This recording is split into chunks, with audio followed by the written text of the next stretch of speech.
Merhaba arkadaşlar, mutfağıma, kanalıma hoş geldiniz. Bugün sizlere derin dondurucuda bamya nasıl saklanır onun tarifini vereceğim.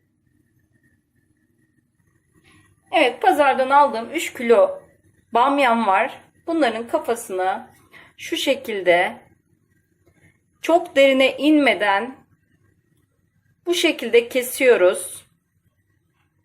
Bunların aparatları da satılıyormuş ama benim elimde şu an yok. Aparatını bulursanız kalemtıraş gibi açabilirsiniz.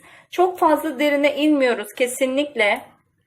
Çok fazla derine inersek akma yapabilir.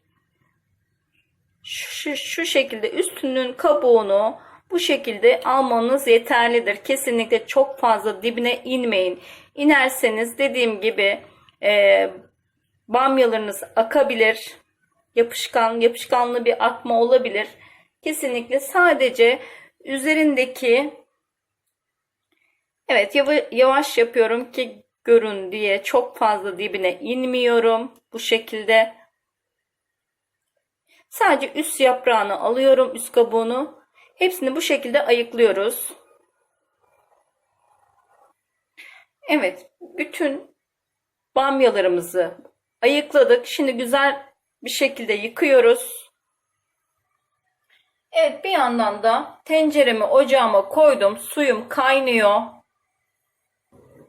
Şöyle yarım limonu suyuna sıkıyoruz.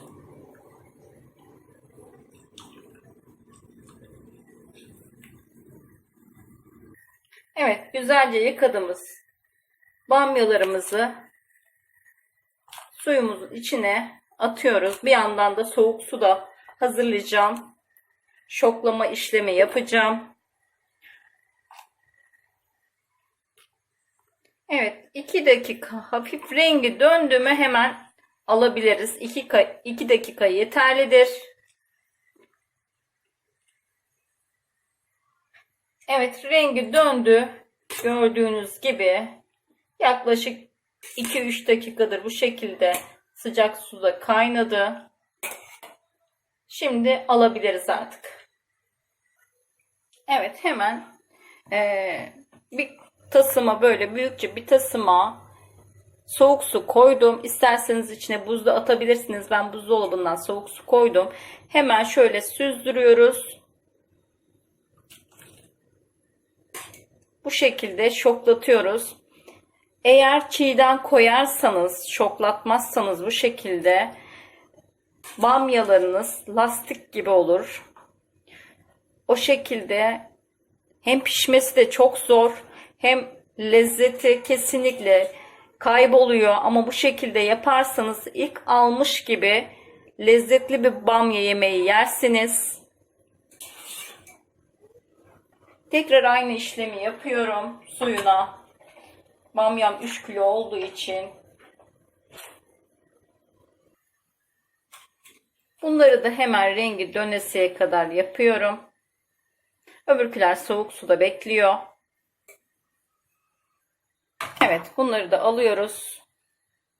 Yaklaşık 5 dakika soğuk suyun içinde kalsın, suyun içinde kalsın. İyice süzdürüyoruz. Evet, aynı işlemi tekrarlıyoruz. İkinci postamızda hemen şöyle süzüyoruz. Suyumuzu yeniliyoruz. Öbür suyu döktüm. Tekrardan soğuk su hazırladım.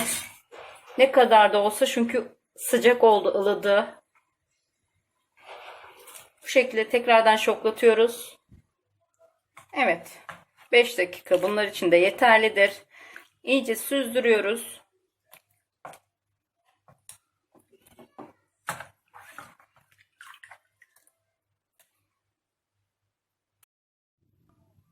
Evet. Bamyalarımız zaten şoklandığı için soğuk suda soğudu hemen. Sıcak değil. Bunlar için kilitli poşet kullanıyoruz. Şöyle marketlerde, Şok Market'te, Migros'ta, Kipa'da, 101'de kilitli poşetleri çok rahat bulabilirsiniz. Normal poşet, buzdolabı poşetleri de kullananlar var ama ben tavsiye etmiyorum. Çünkü onlar biraz daha ince oluyor ve buzdolabının kokusunu içine alıyor ve güzel tat olmuyor.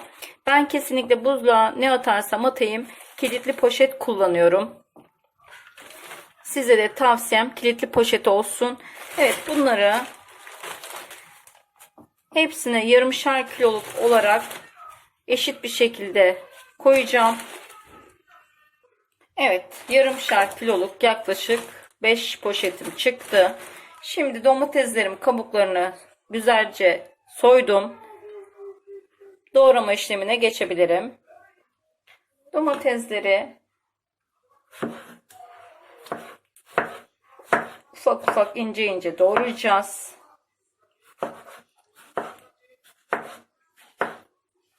Domatesleri çiğden koyuyoruz. Kabuğunu soyup çiğden koyuyoruz yanına.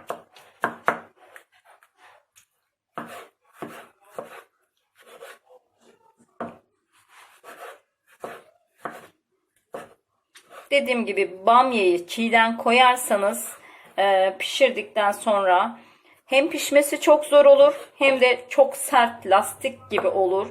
Kesinlikle bamyalarınızı şoklayın. Şoklayınca ilk alınmış gibi tazecik yersiniz. Bamyanın konserve tarifi de var kanalımda.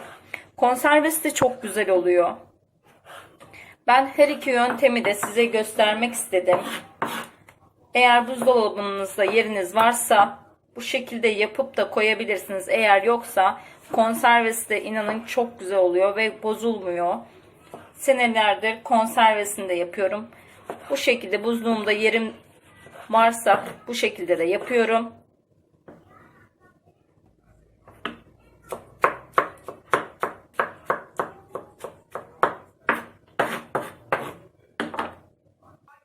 Evet. Poşetimizi şu şekilde yapıyoruz. Buzlukta fazla yer kaplamasın diye iyice şöyle yayıyoruz. Evet, şöyle domatesini de şöyle ağız kısmına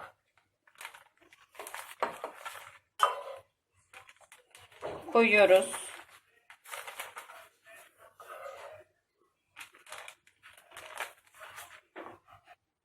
Yaklaşık 2 domates kadar koyuyoruz. İyice ufak ufak doğradıktan sonra bu şekilde iyice havasını aldırıyoruz. Kilitli poşet olduğu için hemen kilitlenecektir zaten. İyice havasını aldıralım ki buzdolabında fazla yer işgal etmesin. Dediğim gibi kesinlikle kilitli poşet kullanın. Normal poşet ince olduğu için kokuyu buzdolabındaki ne kadar koku varsa içine alıyor. Evet, bu şekilde. Hepsini bu şekilde hazırlıyoruz. Evet. 5 poşet hazır. Gördüğünüz gibi kışın hemen elinize hazır yemek. Buraya kadar beni dinlediyseniz kanalıma abone olmayı, beğenmeyi, yorum yapmayı unutmayın. Sağlıkla kalın. Allah'a emanet olun.